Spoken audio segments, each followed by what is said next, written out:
नमस्कार, मैं हूं आपके साथ अनुष्का राय और आप देख रहे हैं इंडिया समाचार।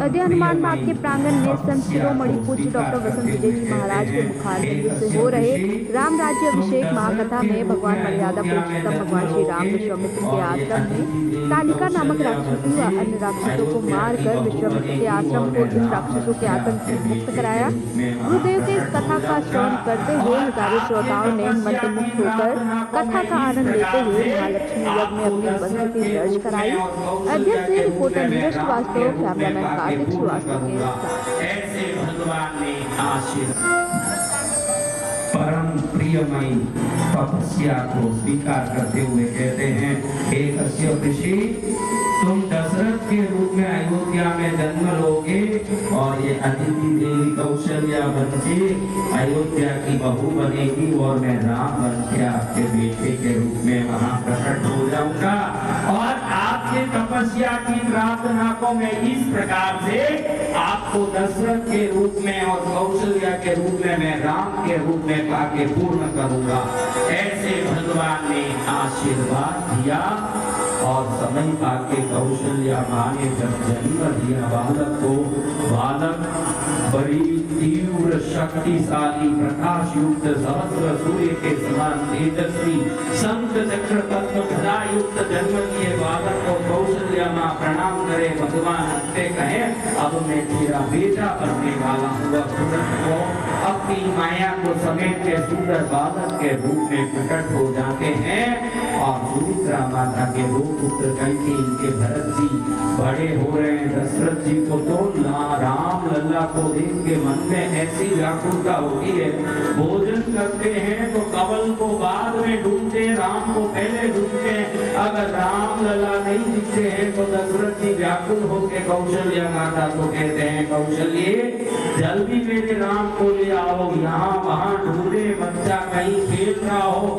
जबरदस्ती पकड़ के राम लल्ला को ले आके दशरथ जी के पास बैठाए, उसके बाद ही दशरथ जी को पहला कवल मुंह में जाए, राम जी के बगैर भोजन न पाए। इतना प्रेम और प्यार राम जी का दशरथ जी का हो, उसको दीप्तिमान करने के लिए प्रकट हुए, बड़े खुश हों और बालक बड़े हो रहे हैं। एक दिन दरबार में बाहर खड़े हुए पहरियां देखते हैं कि सामने ये तेजस्वी दीप्तिमान संत आकर के कहते हैं, मैं कौशिक वंशीय ऋषि विश्वामित्र आया हूँ, जाके राजा को संदेश दो।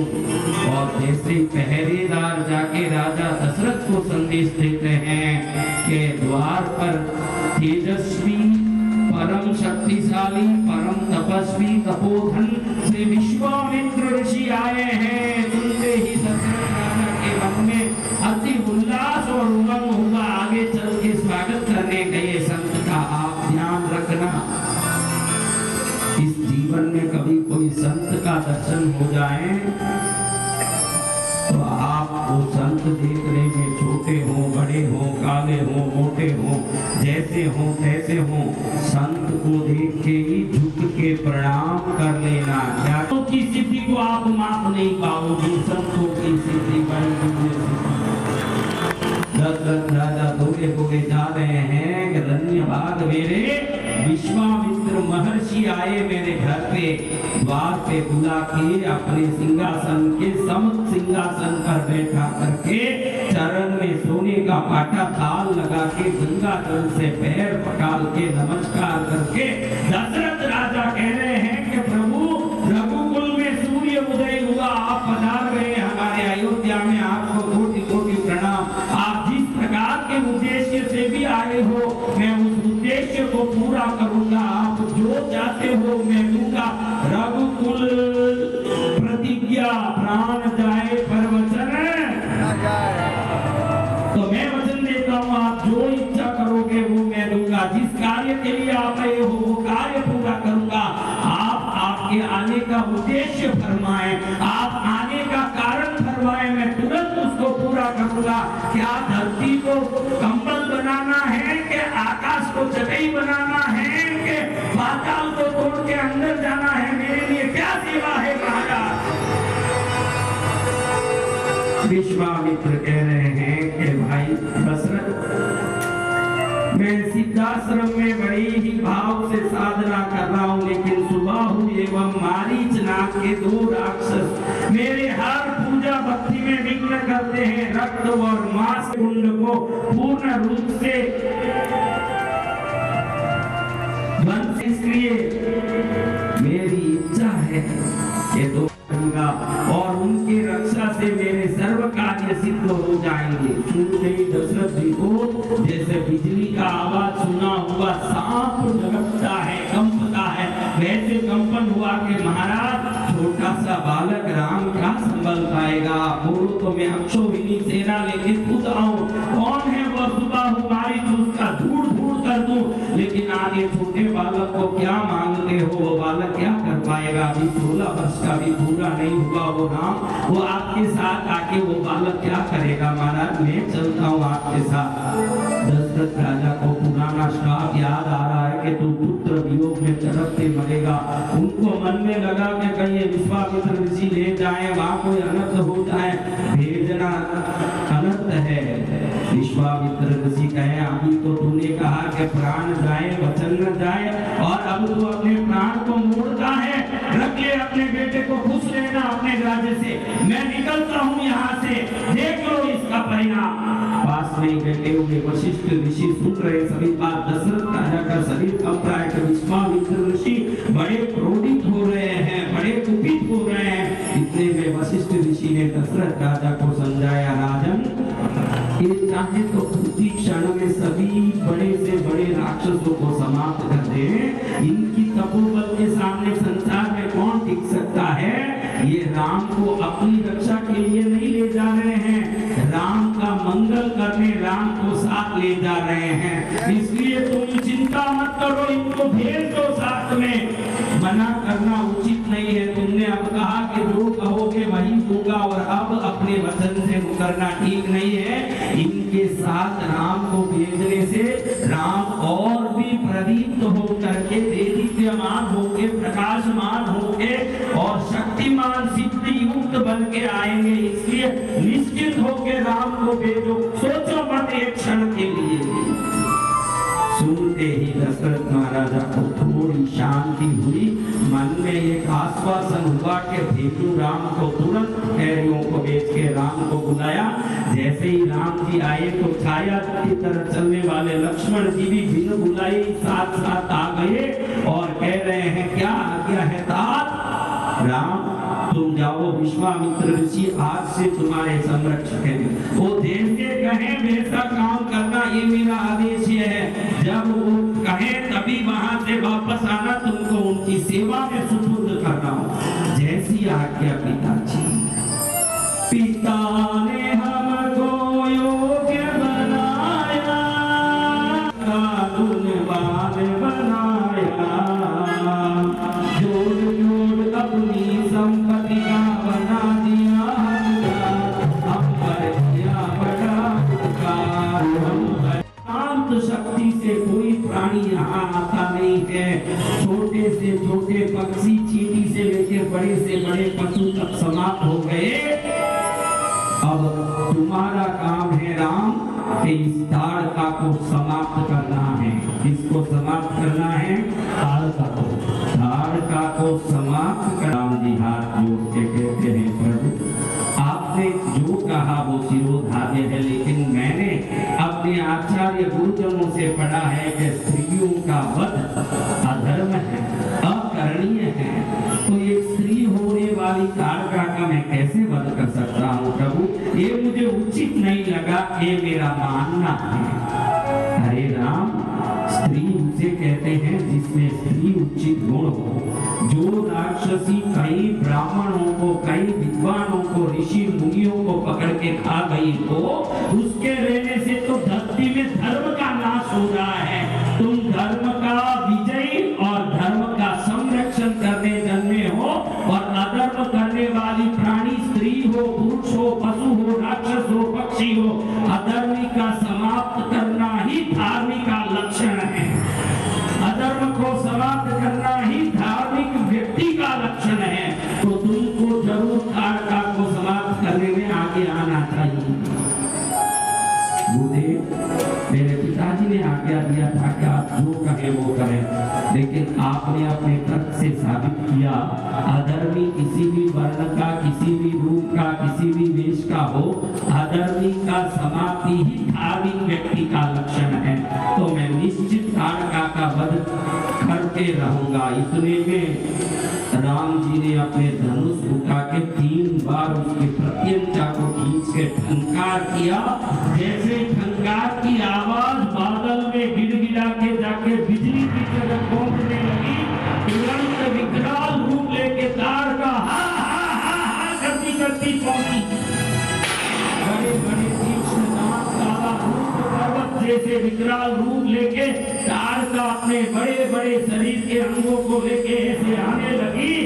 राम जी ने दूर से देखा, प्रभु ये क्या रूप है पर्वत की तरह, यही ताड़का है जो हजारों ब्राह्मणों को, ऋषि मुनियों को निगल निगल के अपने पेट को भूखा बना के बैठी है। इसको समाप्त कर दो राम। के पकड़ने दौड़ रही है।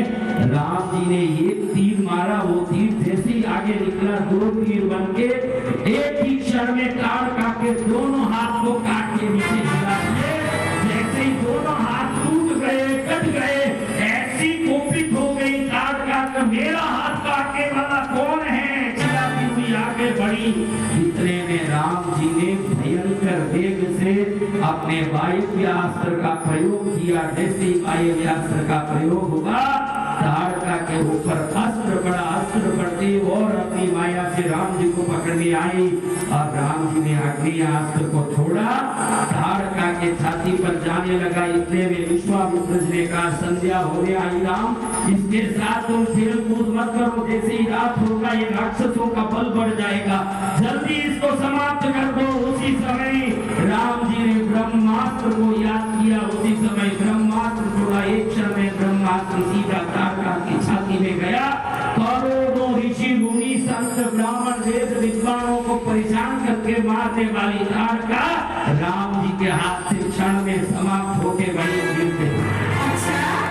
प्रसन्न होके राम जी को बला और अति बला विद्या प्रदान किए और कहते हैं, राम तुम्हारे पराक्रम को देखे मैं अत्यंत प्रसन्न हुआ। ये लो मैं 50 अस्त्र शस्त्र की विद्या तुमको प्रदान करता हूँ।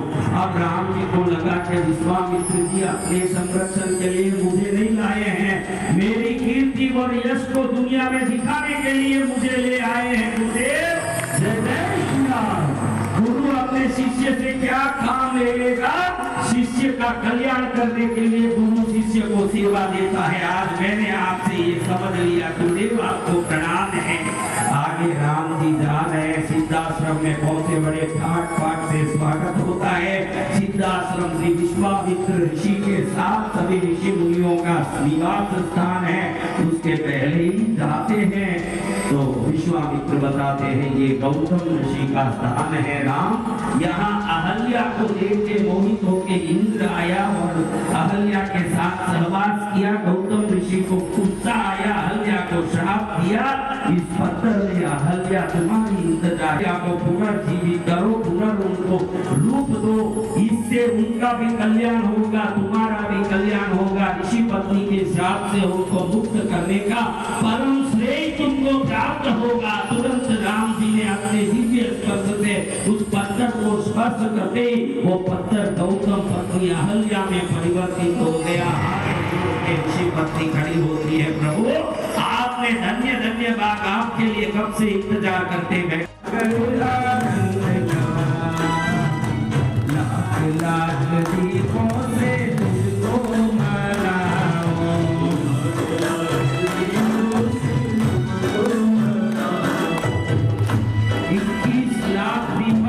वाले हैं, इतना चारों तरफ उत्तर प्रदेश में लहरा रहा है।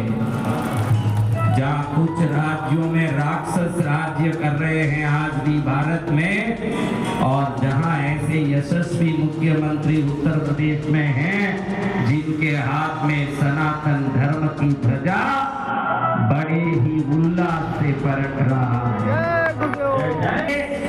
ये सनातन धर्म का जो प्रकाश है सबको अहिंसा का, धर्म का, मैत्री का, सद्भावना का संदेश देने वाला अगर कोई धर्म है, अन्नदान करने वाला, गरीबों को रोटी खिलाने वाला, गरीबों की सेवा करने वाला, भंडारा भक्ति करने वाला अगर कोई धर्म है, वो है सत्य सनातन धर्म, उसका संदेश पहुंच रहा है। सबसे बड़े भाग्यशाली आप जय जय गुरुदेव। हम पुण्यशाली हैं। ये अयोध्या में देखना जनवरी के बाद कैसे भीड़ लगने लगती है। राम मंदिर को देखने लाखों लोग आएंगे और रोज ये ऐसा पर्यटन स्थल बनेगा भारत का, जैसे आज उज्जैन बन चुका है, जैसे आज काशी बन चुका है, और 1-2 महीने में ही अयोध्या भी ऐसा पर्यटक स्थल बनेगा जहाँ राम लल्ला को देखने रोज लाखों लोग आएंगे। जय जय श्री